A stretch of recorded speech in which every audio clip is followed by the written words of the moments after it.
Hello friends, मैं हर्षिता शुक्ला आप सभी लोगों का हर्षिता क्लासेस में बहुत बहुत स्वागत करती हूँ। फ्रेंड्स, आज मैं यूपी डीएलएड फोर्थ सेमेस्टर के विषय शैक्षिक प्रबंधन एवं प्रशासन से सबसे महत्वपूर्ण प्रश्नों का संग्रह लेकर के हाजिर हुई हूँ और ये प्रश्न आपकी परीक्षा के लिए रामबाण साबित होंगे। परीक्षा में प्रश्न यहाँ से निश्चित ही पूछे जाएंगे, तो पूरा वीडियो आप अंत तक ज़रूर देखें, एक भी क्वेश्चन स्किप नहीं करें। अगर अभी तक आप लोगों ने हर्षिता क्लासेस चैनल को सब्सक्राइब नहीं किया है तो सभी विषयों की बेहतरीन तैयारी के लिए हर्षिता क्लासेस चैनल से जुड़े रहना ना भूलें। तो चलिए फ्रेंड्स, स्टार्ट करते हैं। पहला क्वेश्चन है, प्रशासन की कोई एक परिभाषा दीजिए। बहुत ही अच्छा प्रश्न है परीक्षा के लिए।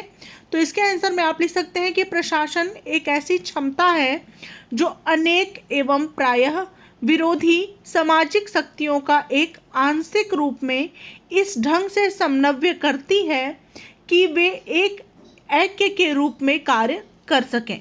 तो प्रशासन क्या है? एक ऐसी क्षमता है जो अनेक एवं प्रायः विरोधी सामाजिक शक्तियों का एक आंशिक रूप में इस ढंग से समन्वय करती है कि वे एक ऐक्य के रूप में कार्य कर सकें।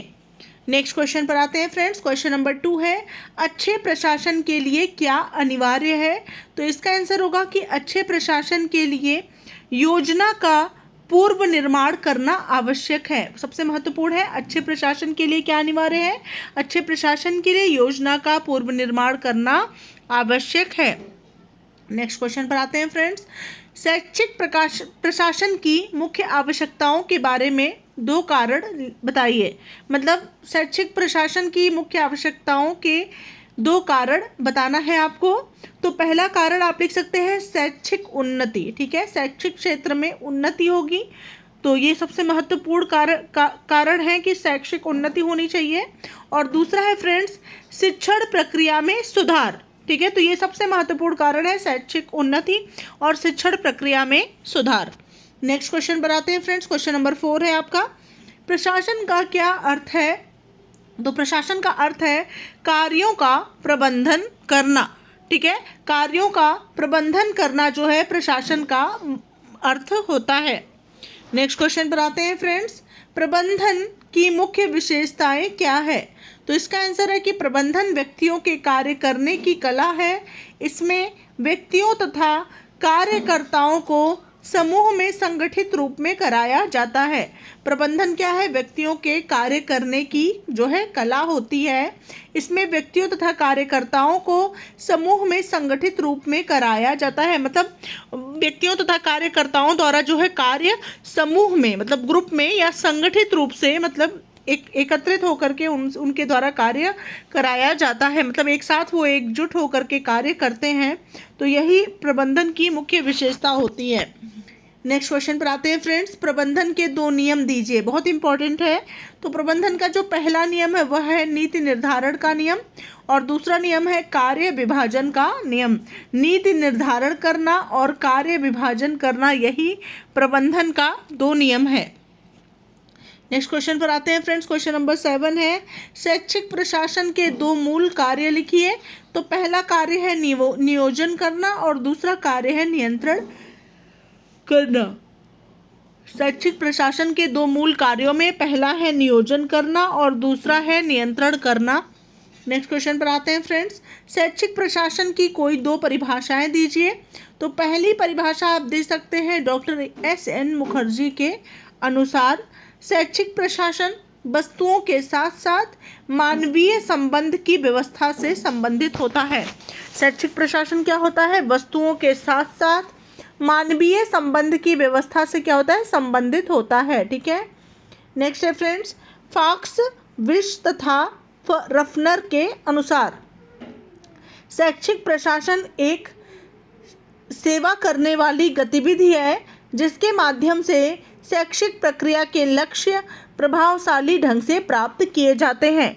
फॉक्स, विश, रफनर के अनुसार शैक्षिक प्रशासन एक सेवा करने वाली गतिविधि होती है जिसके माध्यम से शैक्षिक प्रक्रिया के लक्ष्य जो हैं प्रभावशाली ढंग से प्राप्त किए जाते हैं।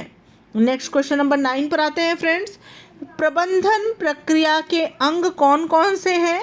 तो इसका आंसर होगा शैक्षिक प्रबंधन के कार्य निम्नलिखित हैं। ठीक है, अंग या कार्य एक ही बात होती है।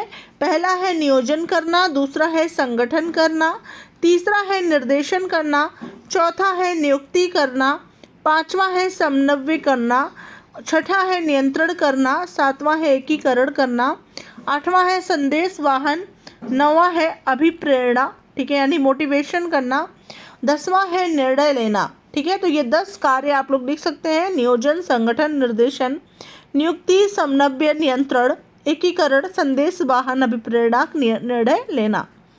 नेक्स्ट क्वेश्चन नंबर 10 है फ्रेंड्स, पर्यवेक्षण का क्या अर्थ है? तो इसका आंसर होगा कि पर्यवेक्षण एक ऐसी प्रक्रिया है जिसके द्वारा दूसरे के कार्यों का निरीक्षण करके उन्हें समुचित निर्देशन प्रदान किया जाता है। पर्यवेक्षण क्या है? एक ऐसी प्रक्रिया होती है जिसके द्वारा दूसरे के कार्यों का निरीक्षण करके उन्हें समुचित निर्देशन प्रदान किया जाता है। नेक्स्ट क्वेश्चन पर आते हैं फ्रेंड्स, नवीन परीक्षा प्रणाली किसे कहते हैं? बहुत इंपॉर्टेंट प्रश्न है।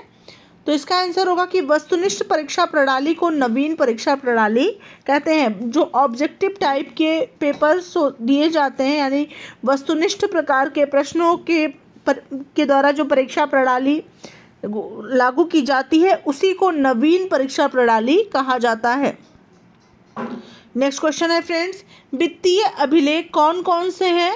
तो दैनिक रोकड़ बही और खाता बही, ये दोनों क्या होते हैं? वित्तीय अभिलेख होते हैं। नेक्स्ट क्वेश्चन नंबर 13 है, पृष्ठ पोषण प्रविधियों के नाम लिखिए। तो पृष्ठ पोषण प्रविधियों के नाम है, पहला है सूक्ष्म शिक्षण और दूसरा है अनुकरणीय शिक्षण। पहला है सूक्ष्म शिक्षण और दूसरा है अनुकरणीय शिक्षण, और तीसरा है फ्रेंड्स अंतः प्रक्रिया विश्लेषण, और चौथा है अभिक्रमित अनुदेशन आव्यूह। सूक्ष्म, अनुकरणीय, अंतः प्रक्रिया विश्लेषण और अभिक्रमित अनुदेशन आव्यूह। नेक्स्ट है फ्रेंड्स, पर्यवेक्षण तथा निरीक्षण में एक अंतर बताइए। तो निरीक्षण एक औपचारिक क्रिया है जबकि पर्यवेक्षण एक अनौपचारिक क्रिया है। निरीक्षण क्या है? एक औपचारिक क्रिया होता है जबकि पर्यवेक्षण एक अनौपचारिक क्रिया होता है। नेक्स्ट क्वेश्चन पर आते हैं फ्रेंड्स, अध्यापक के दो मुख्य कार्य मुख्य कार्य कौन कौन से हैं अध्यापक के? ठीक है, तो इसके अंतर्गत आप लिख सकते हैं अध्यापक के मुख्य कार्य निम्न प्रकार से है। पहला कार्य आप लिख सकते हैं कि शैक्षिक गतिविधियों का निष्पक्ष एवं न्यायोचित मूल्यांकन करना। शैक्षिक गतिविधियों का निष्पक्ष एवं न्यायोचित मूल्यांकन करना। और दूसरा जो मुख्य कार्य है वो है छात्रों में अनुशासन की प्रवृत्ति को विकसित करना। छात्रों में अनुशासन की प्रवृत्ति को विकसित करना, ये दो कार्य महत्वपूर्ण है अध्यापक के। फ्रेंड्स, ऐसे ही मैं सभी सब्जेक्ट्स की बेहतरीन तैयारी करा रही हूँ अर्चना क्लासेस चैनल के माध्यम से।